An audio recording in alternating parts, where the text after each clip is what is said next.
Okay, so we're recording now. And so first of all, I wanted to thank you guys very much for your willingness to do this. I'm I'm very sensitive to the ideas of asking folks who might be described as being in subjugated groups to talk about their experience, because it's kind of it can be asking folks who are in those groups to educate people who aren't like me, middle class white heterosexual guy, to educate me about stuff, and continue to oppress folks. And it's not something that I'm interested in supporting. The reason why I was so excited to have this interview when I mentioned it yesterday was because of a kind of a sense of urgency, to where there's so many people, even my own personal group, who are curious about what to do, what not to do, and not having information. And so I literally made the assumption that you guys would have information to share, and but I'd really like to do my best in the context of this interview to undermine any kind of continued asking folks who are already in a position of having to struggle with stuff to continue educate me who's not. So I'm going to be mindful of that, and open to anything that might happen that would go along those lines. And you could just let me know if you have a sense that that sort of thing is starting to happen. Does that seem like an okay place to start? Yes. Yeah. And so, so Jessica, I know your name, but I don't know your husband's name. David. Oh, great to meet you, David. Good And to maybe meet you. someday we'll actually meet in real life. Yeah. Who knows? We have family in New England, so. That's right. Where? New Hampshire. Oh, cool. Oh, and Vermont. And Rhode Island. Nice. Wow. Wow. Yeah. Well, so that might actually happen. I wouldn't have to come there, but I could come there too. But so I was thinking about starting the conversation off with a question like, how would you guys describe your experience of race in the area that you are, or just in your lives? And I don't know if you want to say a little bit about kind of how you would describe who you are in the first place. You can certainly do that however you'd want to start. Is that an okay question to start with? Yeah. Yeah. Yeah. So, you want to go first, or do you want me to? You can go first. Okay. So I'm white woman. That's how I identify. And so I would say that I grew up in New England, and obviously in the North. And now we are in the South. We live in North Carolina. And so I would say there's been, as far as whiteness, I feel like I've had a different experience in the different places that I've lived.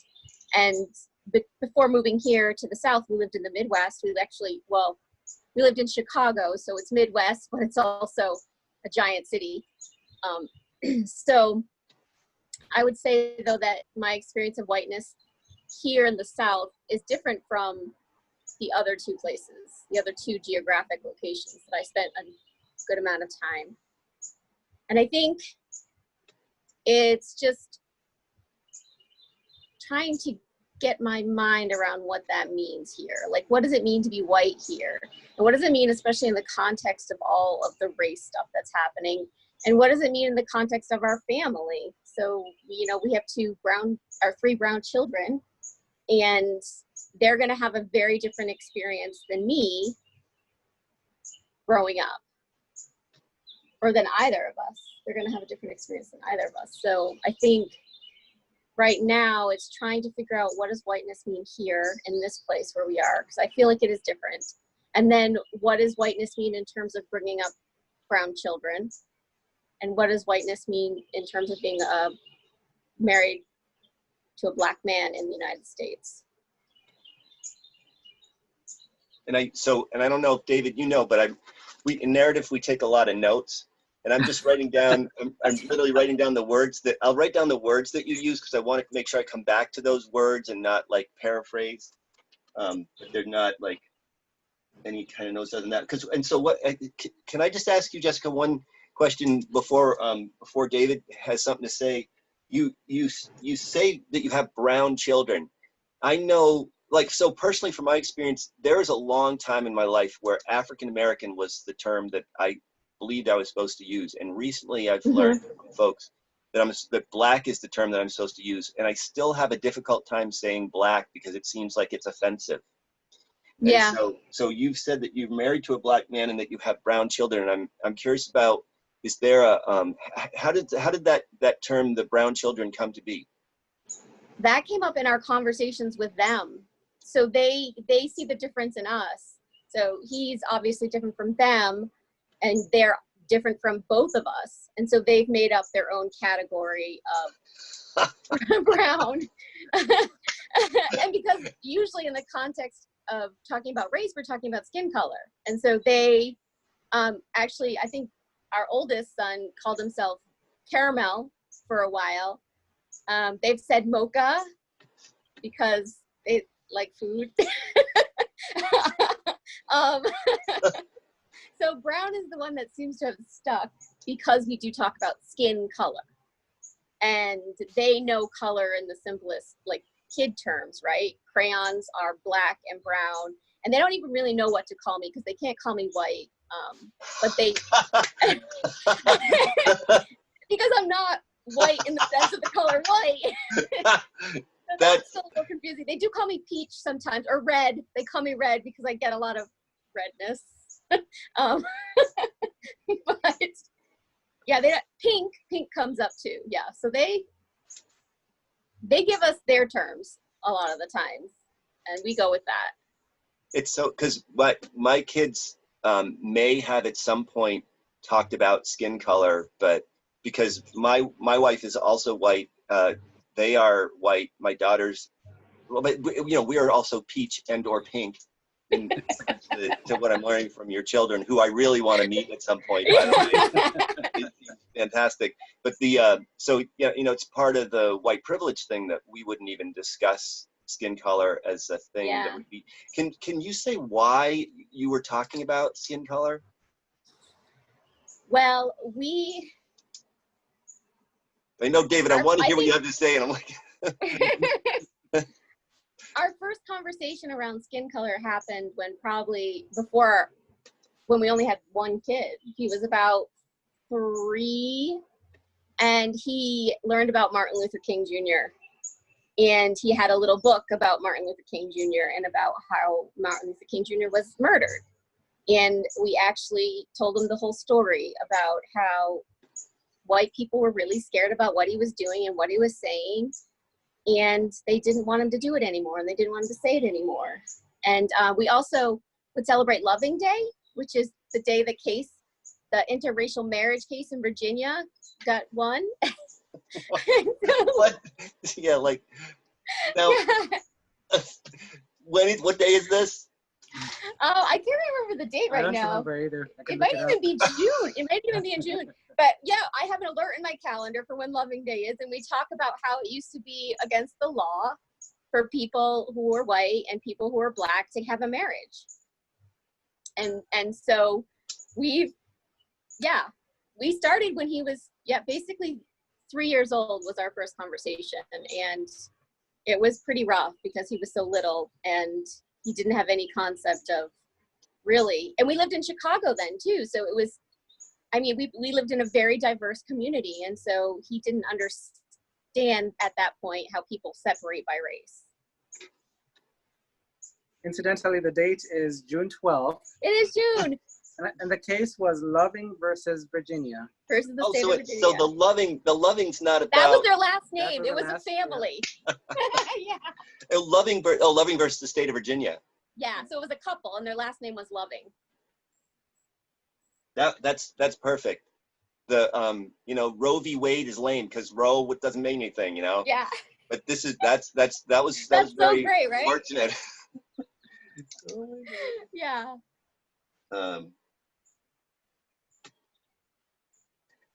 So yeah, and so these conversations. So not only conversations about skin color, but also about the marriage that you guys have.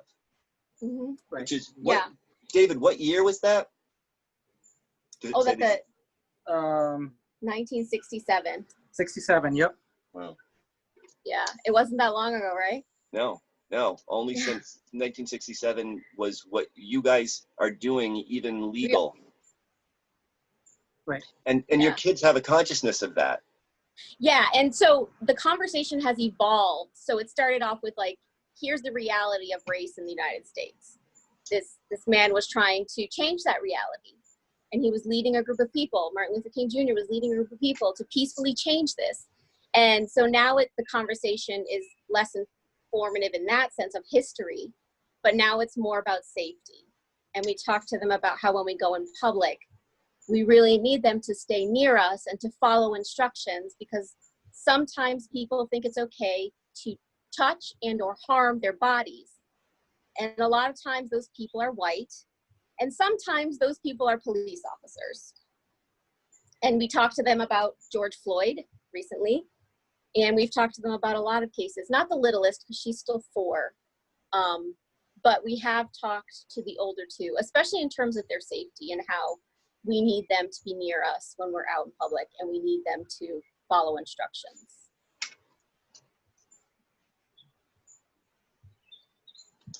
I'm just so one of the things that's been happening for me very, very acutely recently is just this. I never ever would have thought of that going on through my head over and over and over again. And I'll express my ignorance that the first time that happened was when we're all in lockdown and isolation, and somebody says, "Hey, you know, what do you think's going to happen with women who are being battered by their partners?" And I'm like, "Oh my God, I never thought of that." Yeah.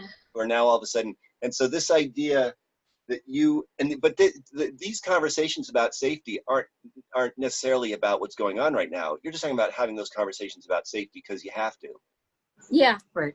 And that, you know, never would have entered my consciousness. So I very much appreciate even knowing that happens.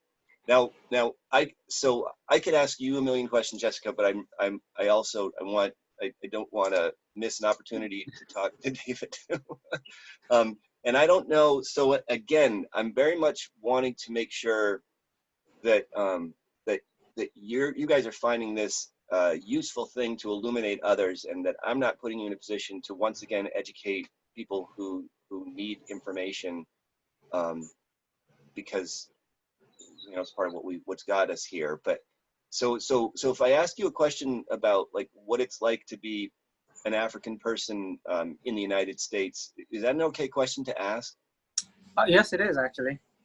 And I got to tell you something. So my experience, I have been fortunate enough to have met a number of folks who are from various countries in Africa over the years. And one of the things that I've experienced from one in particular was how when he came here, he found the fact that he was being dealt with in the way that he was rather startling, because he came from, I think he was from Kenya. Are you from Kenya? I am. Yeah. And his experience was he had a tough time kind of acclimating to the idea that because of the color of his skin, he was going to be subjugated in the way that he was. And so I come from that perspective when I'm asking this question, and I don't know if that's a similar experience or what your experience is, but I deeply appreciate hearing from you about your experience.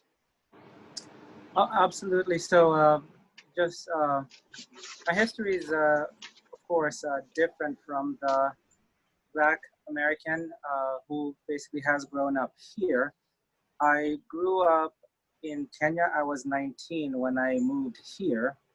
And so basically my culture and how I identify is strongly tied to that. When I came, went through college, of course, got established in my career, which is actually interesting because that's different from the typical Black American experience, which is typically disadvantaged from much earlier on. Just a lot of cycles of poverty from the redlining, the discrimination when it comes to having so many members of your family in prison and all that. And I know there is actually a statistical difference between Africans who immigrate here versus the Black Americans who grew up here. In terms Say it again? In terms of what? What's the difference? Things like establishing a career, for example, you know, Higher education. level of education.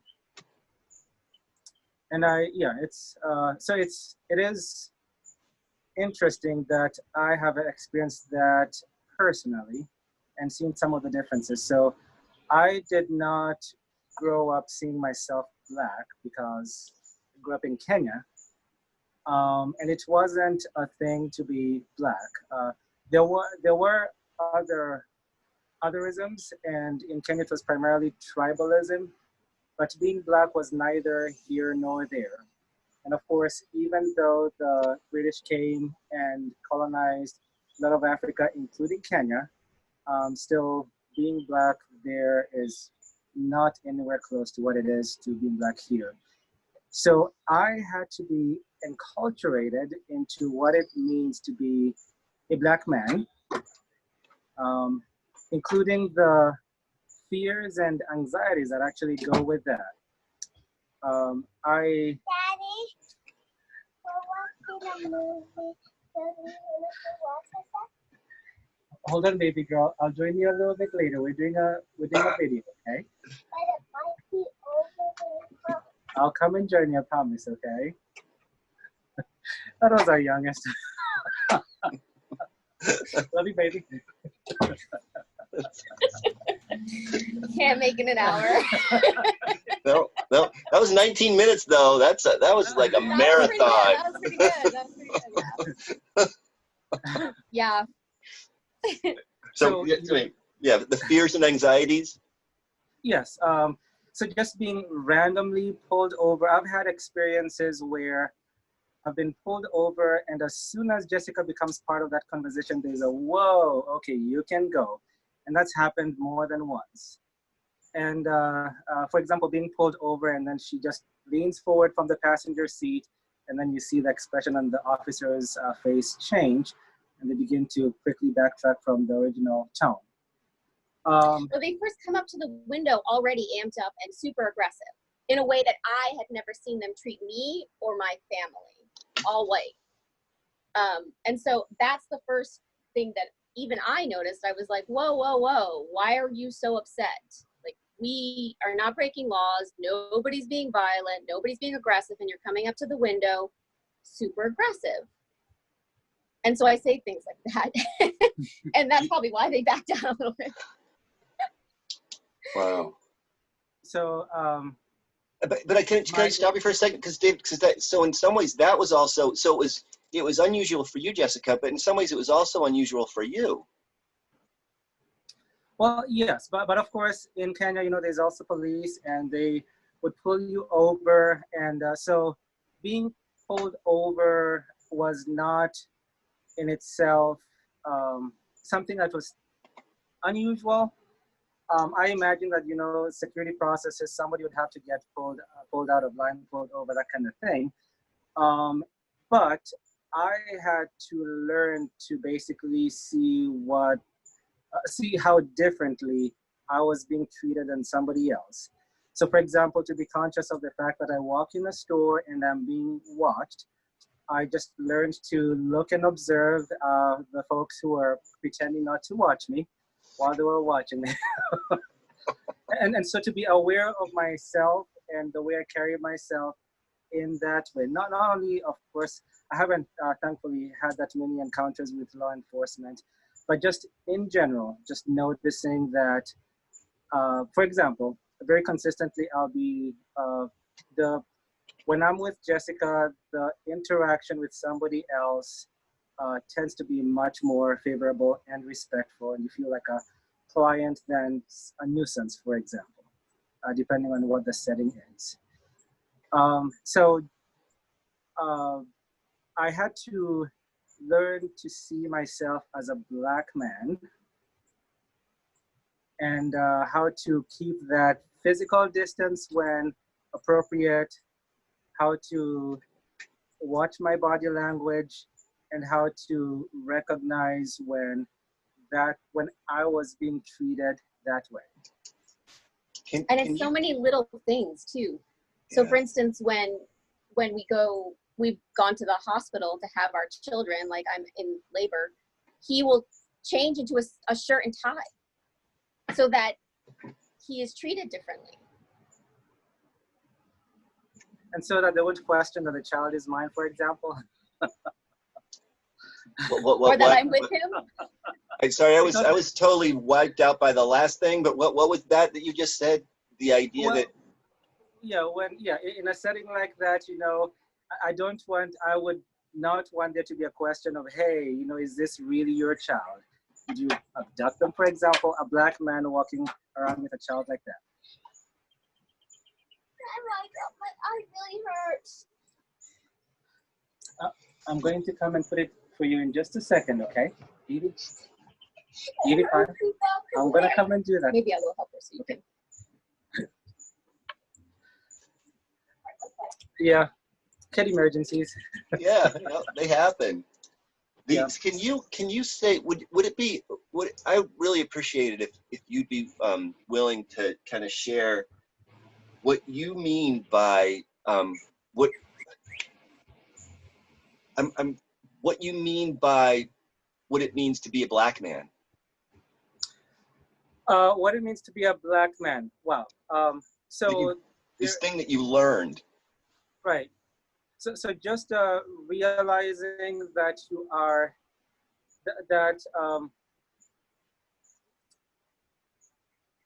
let's say, for example, you go in to have your phone serviced. You go to your phone store. I've actually had these experiences where you show up and everybody's of course supposed to be treated based on first come first serve, and just realizing that in some situations you'll get passed by folks who came in after you, and it was either a glitch or especially or most of the time unacknowledged.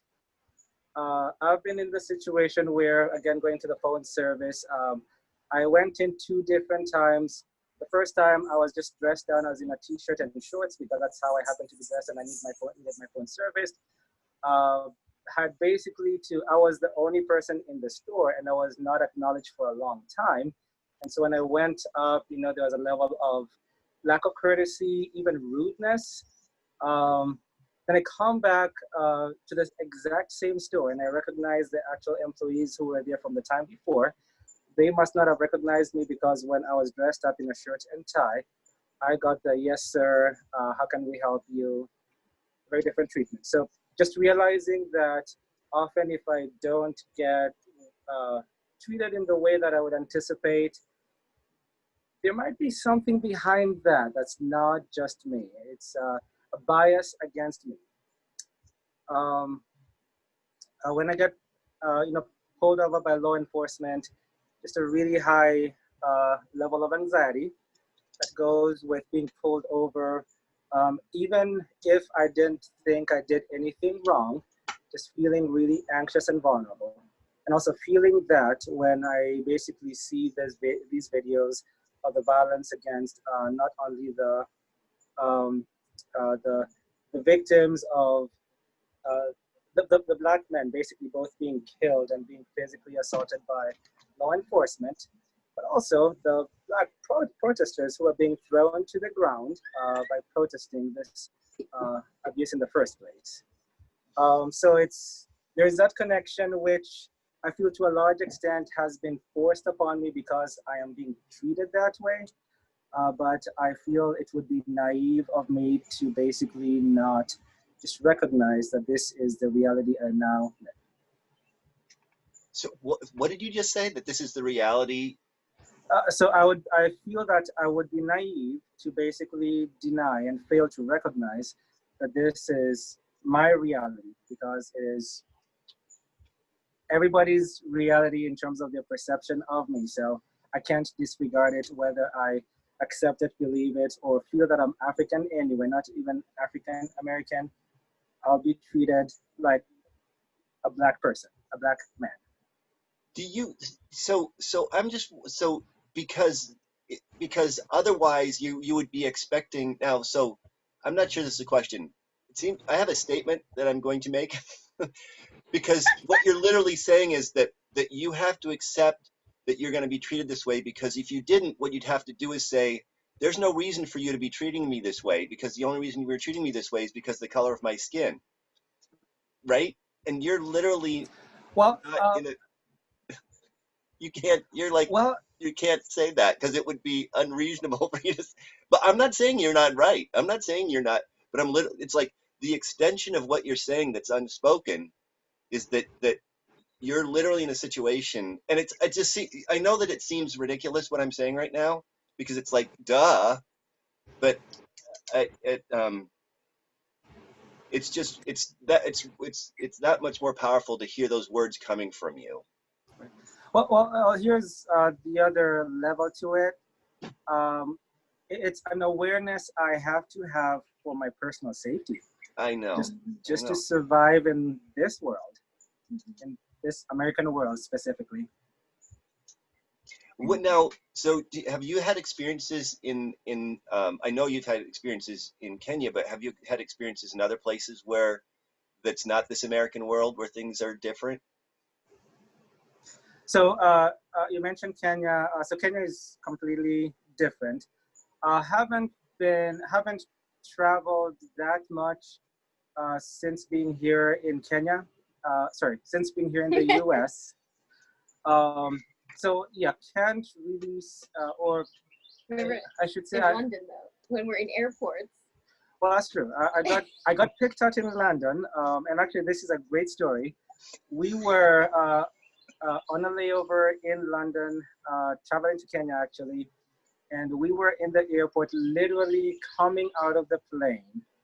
And so you come to the plane, and just before you hit the terminal, there were these two really tall, burly, must have been officers or officials or security officers for the airport, dressed in suits, had the earpiece going, and they said, "Hey, you come with us."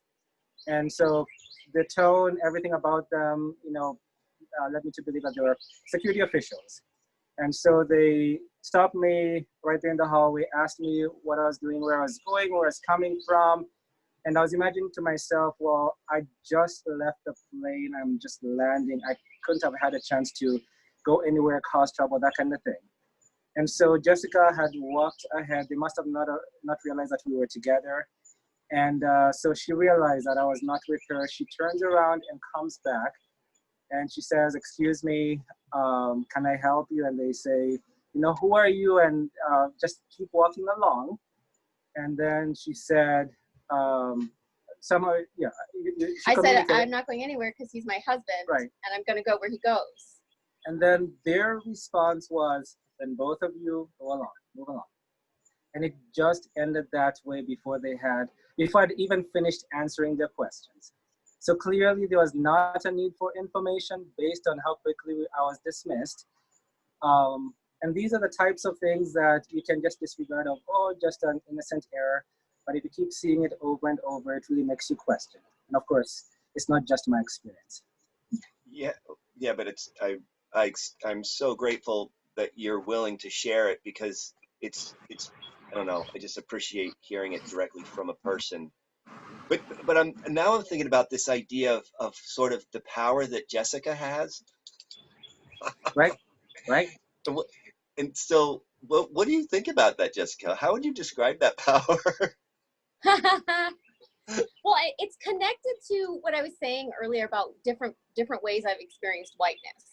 So this whiteness that comes with this power to kind of tell, or to like almost like slap people back to reality. Like, see what you're doing here is racism. And I'm able to say it as a white person to another white person, and somehow it makes sense. And then the escalation stops. So go ahead. But I think the difference is here in the South, I don't feel that same connection between whiteness and power. I feel like it's so entrenched here, the racism and the identities of white versus black, that if I say something, I'm going against my people. And so it becomes an anger thing, and the aggression turns towards both of us at that point, because it's like, I'm not telling them, like, this is not who you want to be. I feel like that's what I'm kind of doing in these situations where I'm like, this is racism. This is something that we say we don't want to do, right? And a lot of times it works, but I feel like it's different here in the South. I'm very much struck, Jessica, by that idea, because I was when you said that slap people back into reality, I was like, wow, I never would have thought about that. But your experience is that when you're having these interactions, at least in the situations when it happens that way, is that people are like, oh yeah, this is something that I totally don't want to do. But now where you are now, it's a different thing. Yeah. Yeah, and I feel like it's also like a white person telling another white person that something is racist. That's not normal for white people, I think. They have people of color telling them that's racist. And then, the common phrase is, well, that's the race card. But for another white person to say to their face, that's racist. What you're doing right now is racism. Wow. Yeah, and just, I feel like it's calling them back to, like, this is what you're doing. This is the reality that you're in right now. And is that where you want to go? Wow. Do you have, so it strikes me that that's a courageous thing to do, but I don't know if that's your experience of it. I feel like I can't stop myself. So it's not that I think about it in the instant. It's just that I see something happening, and I have this thing about me where I have to speak to it. Yeah. Sometimes it works out well. Sometimes I just need to be quiet. Why do you say that? Well, I think that in some cases I might be overstepping, or I might be in the instances where we've contacted racism. I don't think I've ever been in the wrong. Okay. Yeah. It's always diffused the situation very, very quickly, and I should say surprisingly quick, for it not to be racism. Just because, if you get pulled over and then get immediately dismissed, there's no charge, there's no warning, there's nothing. It's okay, go. And the pivot, or the turning point in that encounter was the other person's realization that, oh wow, Jessica is there, and that white person is there. So it really, I think for me, it would be a stretch to basically try and find an alternate explanation for multiple similar occurrences. Yeah. So You're for being example, very kind, yeah. David. You're being very kind. Like, So I don't want to say this for sure. I can't be completely sure, but this happens all the time. I don't know. It could be my tie. I don't know. Maybe it's my accent. Who Right. knows? I got a wrong color car. Sorry. But then you talk to others, and this is all you hear, and you read articles and the news, and this is all you see. And it's really hard to unsee it when you've seen it. Mm-hmm. So David, I have a question for you. So I've recently, because I'm a singer songwriter. So I have a piano. I mean, and so music is also a part of my life. And one of the things that happened because of a venue that I started to play at is I had the opportunity to meet a lot of folks who describe themselves as transsexual. And in conversation with them, it occurred to me that they are in a position of creating their gender on purpose, that they didn't, they grew up in a certain way, but now their experience has shifted that. And so they're literally figuring out how to be a gender in a way that's about their intention, and kind of where they're going to go from here. And it strikes me that in the context, because like I had this image of what it would be like for me to go to sleep and wake up the next morning and my skin would be the color of yours, and what that would be like, because you grew up in an area where your skin color didn't matter at all, and then you show up here and all of a sudden it does, and you're trying to figure out how to be a black man. Like, and you know, it's like, you know, I could look at you and go, well, dude, you are. I mean, where's the quiz? But that's a ridiculous thing to say, and I understand that now, and that's actually, I'm really grateful to understand that. But how did you figure that out? Well, it's a process. And yeah, I won't go as far as saying I've figured it out. Thank you. So part of it, there are different aspects to it. There is, of course, a rich cultural heritage. And there's, of course, the things that are distinctive. You know, you like the things that you like, and you don't like the things that you don't like, and that kind of thing. So there's a culture, there's a music, there's all that. So there are small things. So a really good example is, you know, we go to visit a family in New Hampshire, and there's not another black person in sight. So the one that actually shows up will nod to each other. There's some kind of solidarity there of just being, you know, the black people there. And that's something that's it's a big commonality. It's not just in places where there's very few black people, as far as the population is concerned, but there's that acknowledging of each other when you happen to pass by. So there's something like that. There is a sense of that, what I mentioned before, just being aware of that as a dynamic as you interact with other folks. As you're in a business setting, for example, just realizing that you're not being perceived as just you and what you have to offer and your skills and your talents, but there is also the fact that you have to keep in mind that you are a black man in that setting. And as simple as walking into a store, which is a really good example because I think this is, from the conversations I've heard, a really common example as to how you'd be treated differently. You know, you're being asked for help, but it's, hey, what are you doing here? I'm going to watch you very closely. There's sometimes messaging that would be missed if you didn't know, if you hadn't learned what it means in the first place. But you know what's wild is that as we're talking about this, it's like, it's not like you walk in the store and go, it's a black man, yay! Right, right. It sucks. And it's Right. about your safety. And what you had to learn was about how to do things differently so that you weren't in danger. Right. And is that solidarity that you would experience with somebody else, like when you're in the Great White North up here and there's actually somebody else who's not white, that solidarity, is that about safety too? No, it's the I see you moment. And we are in this together. And there's almost an acknowledgement of I feel ya. Yeah, it's yeah. But what's the I feel ya about? Well, so both being minorities and basically the presumed, hey, it's been tough being you, it's been tough being me, and we see that in each other. And we acknowledge each other because I see you. in a way that white folks just would not be able to realize. Not And tough. It's not tough being me. I can do whatever I want to do, go wherever I want to. Yeah, no, it's like.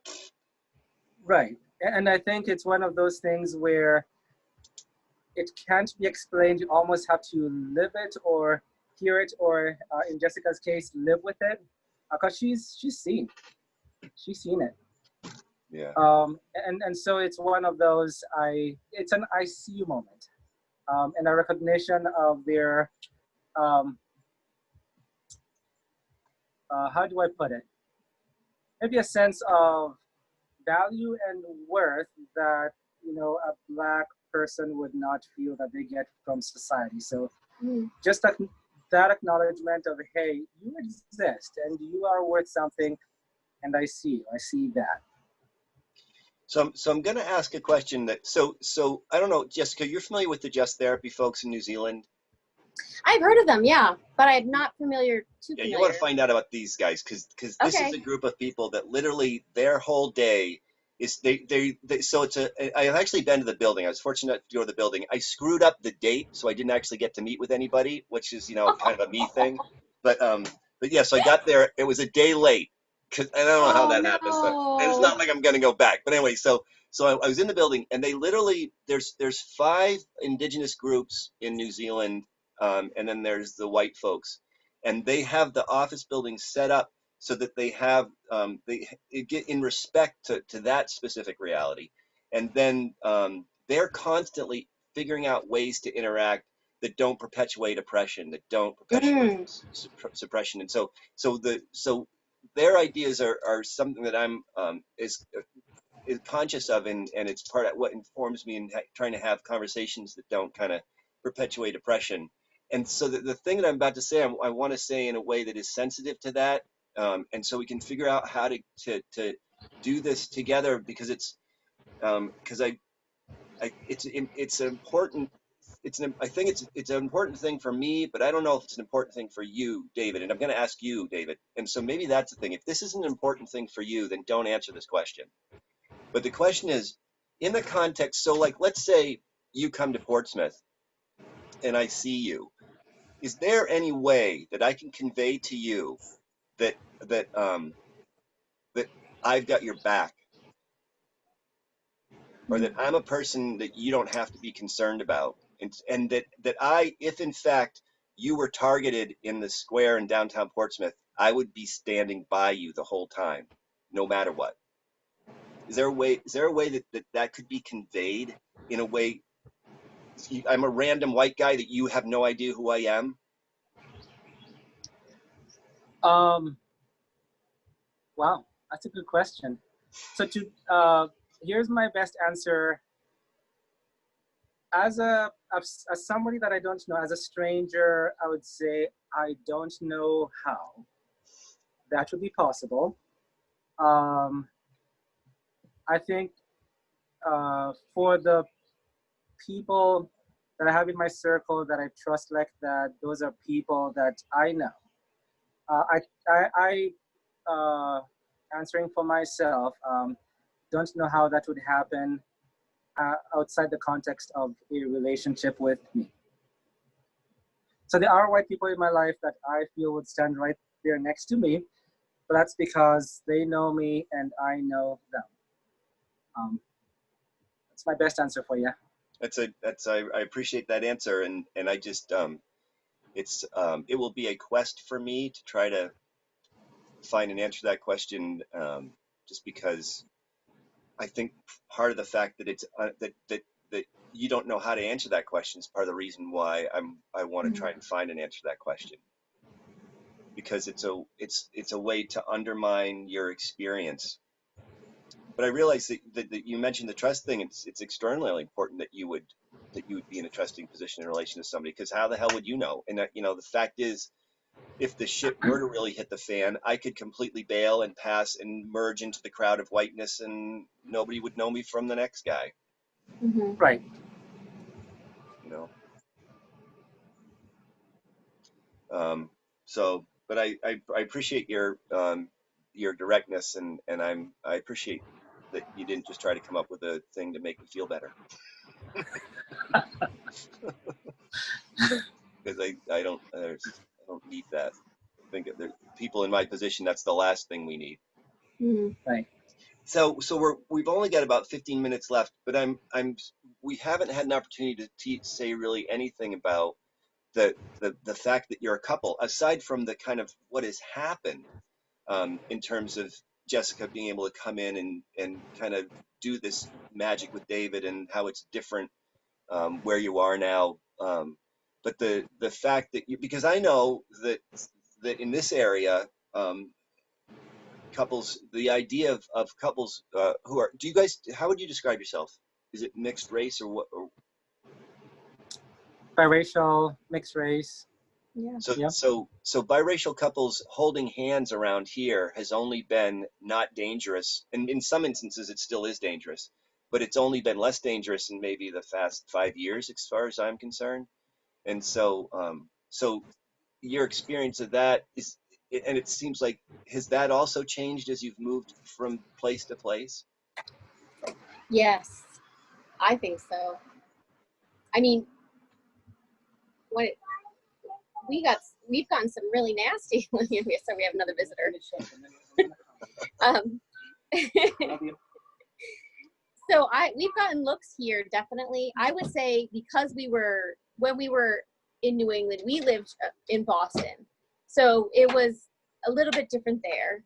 I would say less surprising to people that we were holding hands or together. And then same in Chicago, holding hands, being together, I don't think was all that surprising to people. And I should also note that, you know, we're intentional about where we move when we live in cities. Particularly, we actually moved to the neighborhoods that are known for being Black because we feel safer as a couple, as a family. I feel like David's safer, and I feel like our whole family is safer. But here, we have definitely gotten looked at. And I, with my kids, have gotten called Nigger lover with my kids at a YMCA. Wow. So, I mean, it's not, I've never got called that in the North. I was very surprised by that. And I feel like there's also the surprising aspect of just meeting white people for the first time and them saying some very racist things, and they just met me. They don't know who I am. They don't know who I'm married to. They don't know the children that I mother. And if it's that close to the surface that you can speak those things to a stranger just because you share whiteness, that to me is a different level of anxiety-provoking whiteness that I haven't experienced before. And Raleigh's not a small city. I mean, it's the capital of North Carolina. And I'm just surprised that it's so strong here. Was moving to the city there also an intentional thing? Yes. Yes. Yes. We do feel better about living in metropolitan urban settings as opposed to, for example, small town USA. Yeah. You know, and part of the decision or the desire to live in a Black neighborhood is also just for our kids' enculturation. Yeah. It's because they are both Black and white. It's the inertia is for them to basically move towards whiteness because that's basically what they're seeing as propagated in very just in all the messaging that you see, on the TV shows, maybe comments from their friends and that kind of thing. Whiteness is better. And so it's easy for them, we feel, to basically buy into that without realizing that. So having them basically normalize or have as part of their normal experience to be around Black people, having their school leadership to be Black individuals so that they actually see Black people in power running the show, to normalize that experience here because it is not the normal, and we don't want them to buy into that as best as we can, not only by telling them but by showing them this view of the world. Mm-hmm. Right. And we also we chose a church that our pastor is a Black woman, because we have two daughters, and I obviously cannot represent Black womanhood to them. I can't. And so we like them to see strong leaders, strong Black leaders in their lives, because it's hard to come by. It's so easy to come by white leaders or white people in power or white principals, white teachers. But we were very, very lucky to find a school where the majority of the staff and leadership are not white. It strikes me, Jessica, if I was in your position, the amount of knowledge and experience that you're gaining that I'm never going to have access to, it's just extraordinary. Because I mean, you're talking about. So I was having a conversation. The issue of oppression of women came up in this conversation, and I asked one of my students about the sorts of things that she has to do to keep herself safe, and she actually then she messaged that on her phone. and her phone started blowing up with all these friends of hers talking about how they have to keep their keys in their hand and they can't park in that parking lot and blah blah, and these ideas of safety things that just aren't a part of my reality. And what you guys are talking about, similar stuff, is things that you have to be aware of and vigilant to that are just, it's like not even something that I think about, and just the effects Mhm. that could have on your life. We're just about out of time, and I could do this for hours and hours and hours, mostly because of what I'm learning, because you guys haven't learned anything at all from me.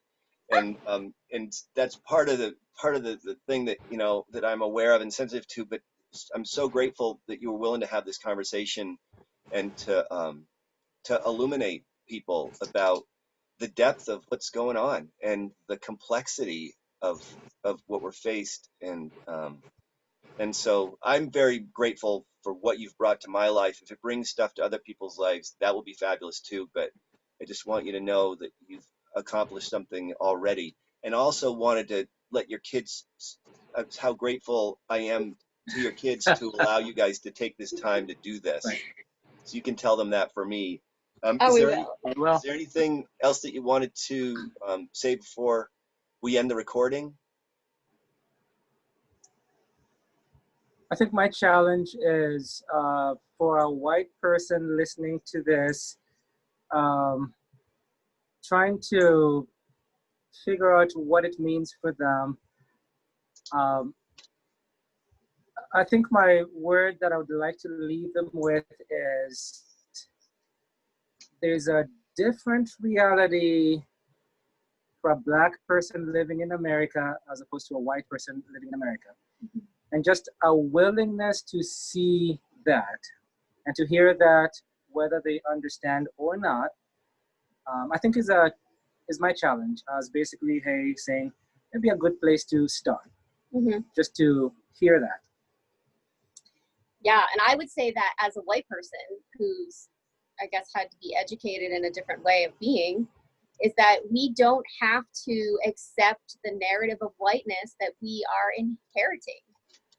We can change that. And in fact, what I found in my personal experience is it opens me up to my own humanity. Like, I am better in tune with who I am as a human being, because I feel like whiteness has always served to separate white people from their own humanity. And that is how these things, these atrocities happen. That is how we can enslave people. That is how we can steal land. That is how we can break treaties, is our whiteness separates us from our own humanity. And so if we are able to come out of the power of that narrative of whiteness, we are able to be more in tune with our own humanity, and it's just freeing. Wow. Well, that's amazing. Never would have expected to hear that. I'm deeply grateful to both of you for doing this, and gonna leave the recording at that. So just hang on a second.